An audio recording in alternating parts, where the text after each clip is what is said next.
Hey, I'm Flynn Kochey. Thank you for taking the time to watch my Greenstone, which is titled Back to the Start. I'm grateful to have landed in Natchez, Mississippi after leaving Bali due to the COVID-19 crisis. I've unexpectedly found myself surrounded by farms, forests, lakes, and a supportive community of people who grew up here and know how to live off the land. History is rich in this area, but not all of it's good. Set on the banks of the Mississippi River, bordering Louisiana, this region was known for its rich soil, cotton plantations, and unfortunately, the slaves who were forced to run them. My subsequent move here has inspired me to rethink my Greenstone in that I wanted to learn to live off the land as others here do by starting a garden and also learn how to fish, hunt, and forage, and address some things that have become very important to me, which are food, health, and the environment. My newfound curiosity about food brought me to believe that everyone should know more about where their food comes from, and, surprisingly, the vast majority of us don't. We have drifted so far from knowing the source of our food. Many of us unconsciously pick items off the shelves in supermarkets without a second thought to where it comes from. Humans, as well as the planet as a whole, are getting sick from this lack of consciousness. I believe that we all need to come back to our roots and reintegrate the natural methods used for thousands of years. Back in the day, soil was simply enriched by animal manure and the leftovers from crops like beans and peas. But the equilibrium was destroyed when we began running farms like factories. Here in the United States, small farms are disappearing and are being replaced by huge factory farms, with large corporations in charge and profit being their number one goal. With this shift, more food is being produced, but to the detriment of the environment, human health, animal welfare, and the demise of local farming. The industry has no time for rhythms of nature. It has no seasons and no patience. With the ever-growing population on the earth, and much of it being centralized in cities, there's a place in the equation for large-scale food production. I would like to think we could all go back to our origins with no need for industrialization. Can you imagine if there were 8 million hunters and gatherers in New York City? We have to face the fact that our civilization has irreversibly changed, and with that comes a need for efficiency, but it should be done ethically and responsibly. Large livestock farms have an enormous impact on our environment. They yield a relatively small amount of meat, dairy, and eggs compared to the staggering quantities of waste and greenhouse gases it produces, polluting our land, air, water, and contributing to climate change. The demand for meat is not only a major factor in the planet's pollution, but it is a risk factor for pandemics as well. The vast majority of meat comes from factory farms. In these huge industrialized facilities that supply more than 90% of meat globally and around 99% of America's supply, animals are tightly packed together and live under harsh and unsanitary conditions, compromising their immune systems and making them more susceptible to contagious diseases, such as the 2009 swine flu that killed hundreds of thousands of people. To make matters worse, selection for specific genes in farmed animals for desirable traits like large chicken breasts have made these animals almost genetically identical, meaning that a virus can easily be spread from animal to animal without encountering any genetic variants that might stop it in its tracks. Animals born and raised in this manner are fed GMO corn, wheat, and soy that are all grown through industrial farming that uses large amounts of pesticides, antibiotics, and hormones, which are passed on to the people who eat them.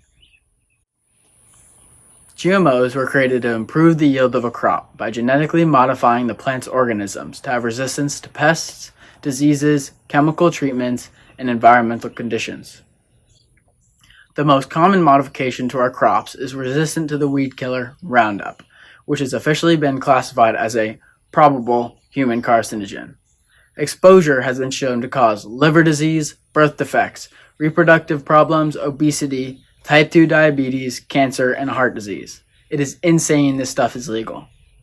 Surprisingly, many of these chemicals are widely used in our crops and animals with minimal testing and regulations. Today, more than 90% of the corn, soybeans, cotton, and canola planted in the U.S. is derived from seeds genetically engineered.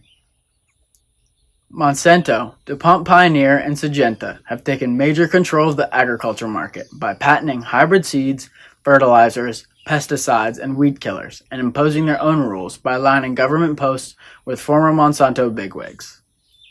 These companies are embedded into the highest levels of government, that help them sway legislation and rulings in their favor.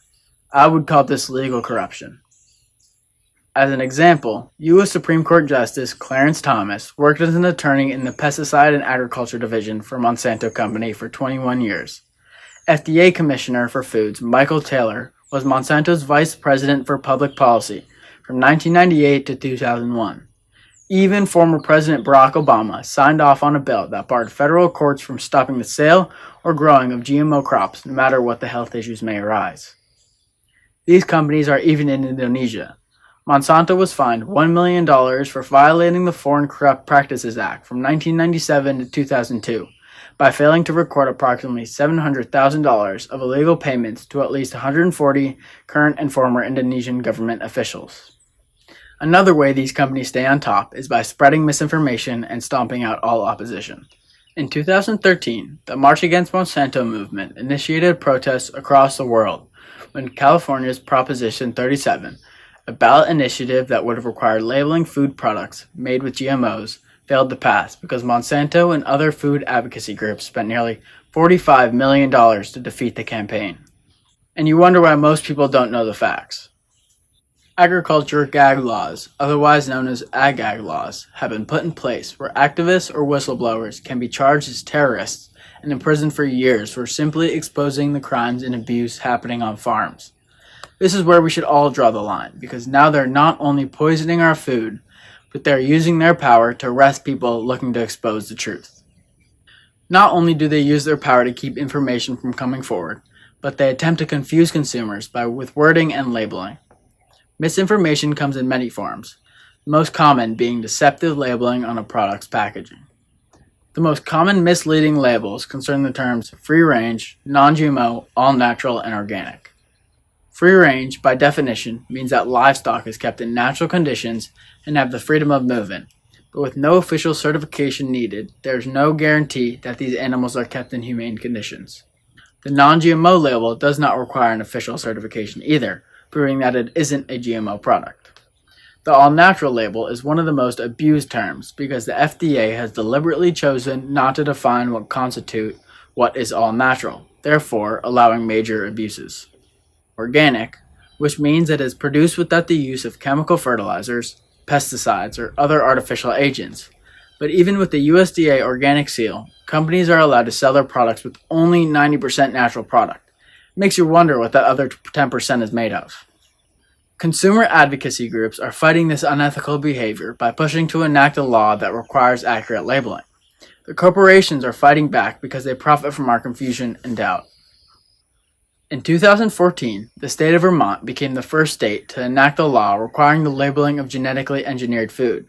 But in response, the Grocery Manufacturers Association, among others, filed a lawsuit in federal court to block Vermont GMO labeling law from taking effect. After discovering how messed up the food industry is on all levels, I knew I had to learn where my food comes from for myself. I no longer wanted to be solely relying on what I could find in the supermarket. Here in Mississippi, I had an abundance of land, sunshine, and wildlife, and I, with the help of experienced mentors, learned how to fish, forage, and garden. I caught my first catfish, which was gross to clean but delicious to eat.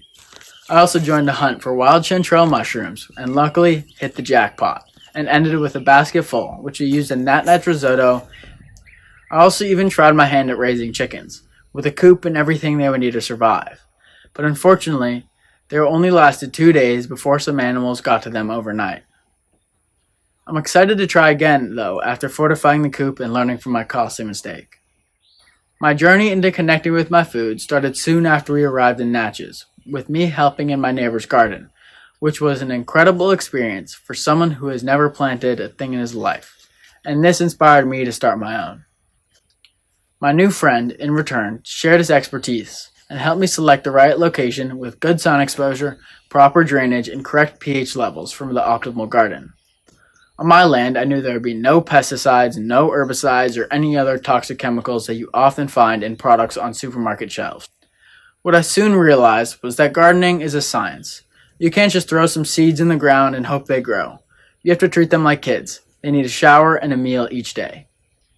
I learned that to have a successful garden, I would have to find out what grows well in Mississippi, what needs more sun, what needs more water, how far to space each plant, and how to set up a soaker hose system for watering.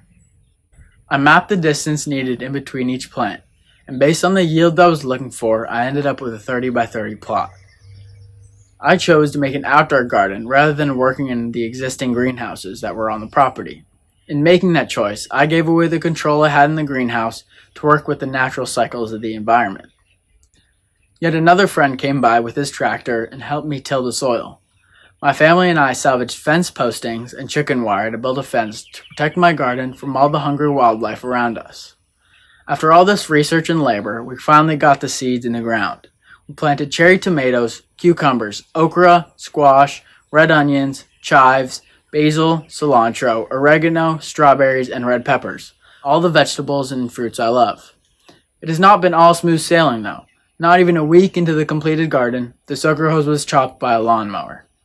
This was a pretty big setback at the time, but actually turned out to be a positive, because I not only started to spend more time in my garden hand watering, but I got to see the day-to-day growth. It felt so good to finally connect to the earth and get my hands dirty.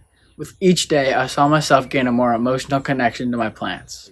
After weeks of waking up each morning to water, tend, and observe the new growth, Miss Jenny, the 87-year-old mayor of Natchez, who was born and raised here, came by to give me her advice, which was that everything was looking good and it was time to harvest some of my cucumbers and squash.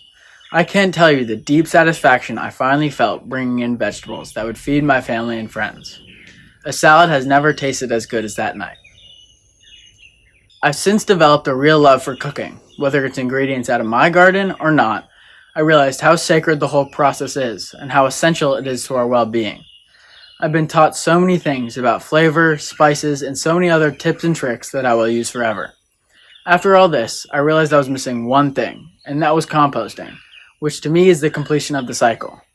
I'm now growing and cooking the food we eat, and what we don't eat goes back to the garden to reboot nutrients in the soil and grow a healthier crop next time. What we eat and how we get it has become a daily part of my life.